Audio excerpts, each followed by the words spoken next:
At dinner, my dad proclaimed, "You ought to be grateful. We've let you stay here without paying a single cent." I remained silent. I simply slid a folder across the table and declared, "These are all the mortgage payments I've been covering since 2020. But if you insist, I'll terminate them." 10 minutes later, they were pleading with me not to move out. I, 31M, thought I had found peace living in my childhood home. I was wrong. Let me start from the beginning. The Sunday dinner table had always been sacred in our house. Growing up, it was where we shared stories, celebrated achievements, and worked through problems as a family.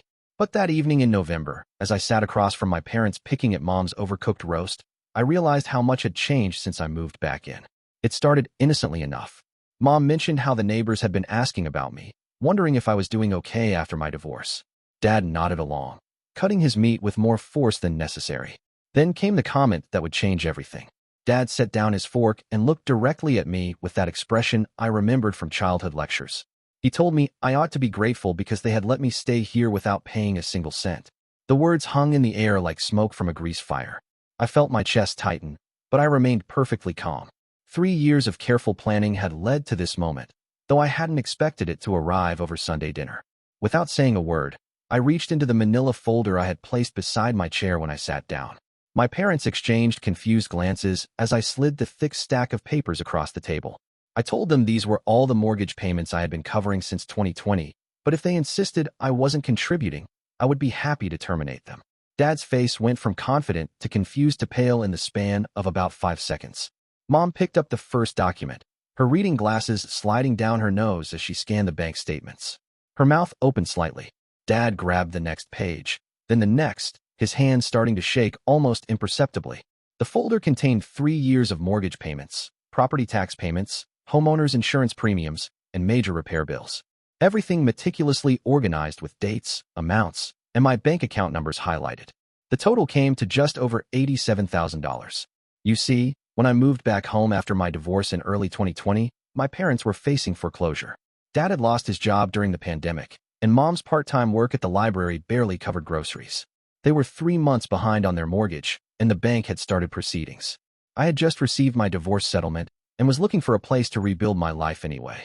When they mentioned their financial troubles, I saw an opportunity that could help us all. I offered to move back home and take over the mortgage payments while they got back on their feet. But I was smart about it. Every payment went directly from my account to the mortgage company. Every property tax bill, every insurance premium, every major repair, furnace replacement, roof work, new water heater, all paid directly by me with paper trails leading back to my accounts. My parents knew I was helping, but I don't think they understood the extent. Dad had always been proud, the type who handled the bills and made the financial decisions. After he lost his job, I think he retreated into denial about how bad things really were. Meanwhile, I had been quietly rebuilding my life. The divorce had been brutal. My ex-wife had tried to take everything, but I came out ahead thanks to some investments she didn't know about. Working from home during the pandemic, I was saving money and making smart financial moves. For 3 years, I lived in my childhood bedroom, paid for everything, and listened to subtle comments about how I needed to get my life together and move out. Comments about how I was taking advantage of their generosity. Comments about how I should be more grateful for their sacrifice. The irony wasn't lost on me. I was paying for everything while being treated like a freeloader. Dad finally looked up from the papers, his face now completely drained of color. He asked if this meant I had been paying the mortgage this whole time.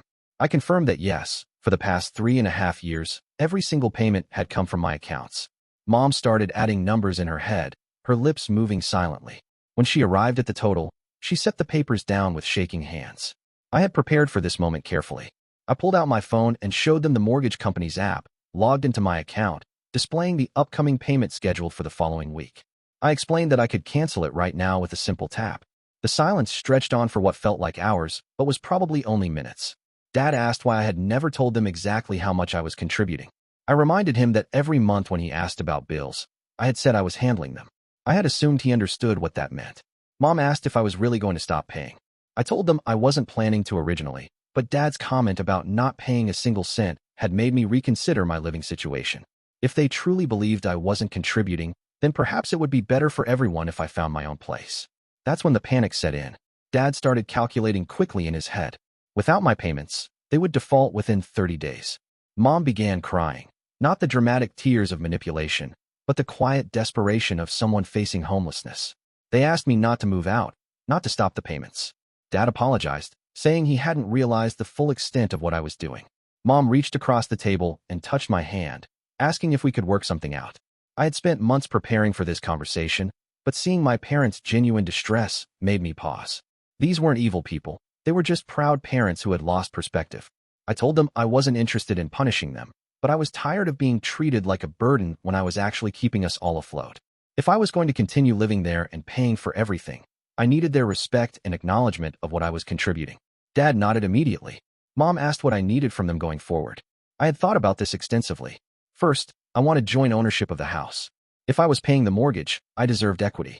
Second, I wanted acknowledgement in front of family and friends about who was actually supporting whom. Third, I wanted input on major household decisions since I was financing them.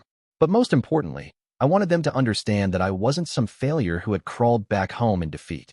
I was a successful adult who had chosen to help his parents through a difficult time, and I deserved to be treated as such. Mom agreed immediately. Dad took a bit longer, his pride still stinging, but eventually nodded his acceptance. We spent the next hour going through the financial documents together. I showed them exactly where we stood financially, what the monthly obligations were, and what my long-term plans looked like. For the first time in years, we had an honest conversation about money, expectations, and family dynamics. Update 1. The following week, we met with a lawyer to add my name to the house deed. Dad had been hesitant, but when the lawyer explained that I had essentially been paying for the house anyway, he realized it was the fair thing to do. The process was straightforward since I could prove every payment and had been acting as the de facto owner for years. Within a month, I owned 50% of the family home. The dynamic shift was immediate and dramatic. Suddenly, Dad was asking my opinion on everything from lawn care to appliance purchases. Mom started introducing me to neighbors as her son who was helping manage the household, not her son who had moved back home. The most surprising change was how my extended family reacted. Apparently, there had been whispered conversations at family gatherings about me being a disappointment, unable to support myself after my divorce. When the truth came out, those conversations stopped entirely. My uncle called me directly to apologize for some comments he had made. Several cousins reached out to congratulate me on helping my parents through tough times. The narrative had completely flipped. But the real validation came 3 months later when Dad lost his temper at my cousin's wedding. My cousin's husband made a joke about me being a mama's boy living at home, and Dad shut him down immediately. He told everyone within earshot exactly who was paying for what and how proud he was of how I had stepped up when the family needed it. Update 2. 6 months after the dinner table revelation, Dad found a new job. It wasn't quite at his previous salary level, but it was stable work with benefits. For the first time since I moved back home, we sat down to discuss how to handle finances going forward.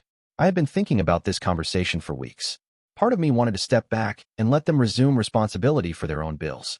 Another part of me recognized that we had created a system that worked well for everyone. We decided on a compromise. Dad would resume paying for utilities, groceries, and household expenses. I would continue covering the mortgage and major repairs since I now own half the house. Mom would handle property maintenance and coordinate any work that needed to be done. The arrangement felt fair and acknowledged everyone's contributions. More importantly, it maintained the respect and communication we had built over the previous months. Around this time, I started dating again. Bringing women home to my parents' house at 31 should have felt embarrassing, but it didn't. When I explained the situation honestly, that I owned half the house and was helping my parents rebuild after financial hardship, most women found it admirable rather than concerning. I met Sarah at a coffee shop near my office. She was a nurse, recently divorced herself, and understood complicated family dynamics. When I brought her home for dinner after we had been dating for a few weeks, my parents treated her like gold. Dad made a point of mentioning how proud he was of the way I had handled everything, and Mom showed Sarah around the house, pointing out improvements I had paid for. It was the first time I felt genuinely proud to bring someone home. Update 3. A year and a half after the folder incident, Sarah and I got engaged. We had been talking about buying our own place, but when we ran the numbers, it made more sense to stay put and continue building equity in the house I partially owned. We decided to renovate the basement into a private apartment.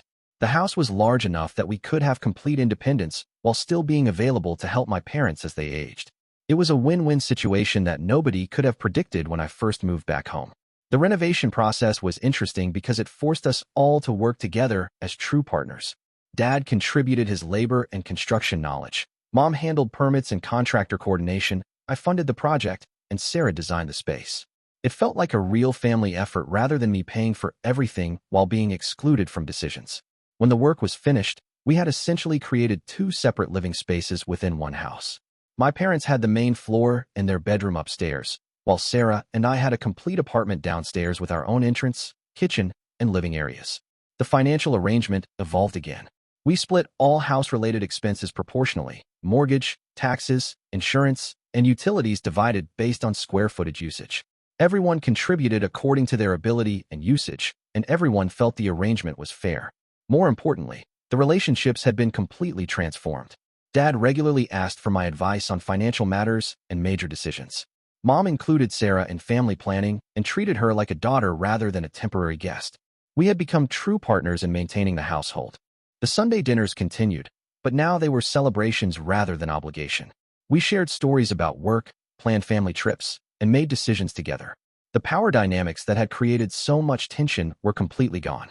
Looking back, I realized the folder I slid across the table that evening wasn't just documentation of financial contributions. It was proof that I had grown into an adult capable of taking care of not just myself, but my entire family. The respect I had been craving wasn't something I could demand. It was something I had to earn by demonstrating my worth. The divorce that had seemed like such a disaster at the time turned out to be the catalyst for rebuilding my relationship with my parents on equal terms. By moving back home and taking financial responsibility, I had proved myself in a way that no amount of career success or external validation could have achieved. 3 years later, Sarah and I are planning to expand our downstairs space when we start having children. My parents are excited about becoming grandparents and have already started planning how to convert the upstairs den into a nursery.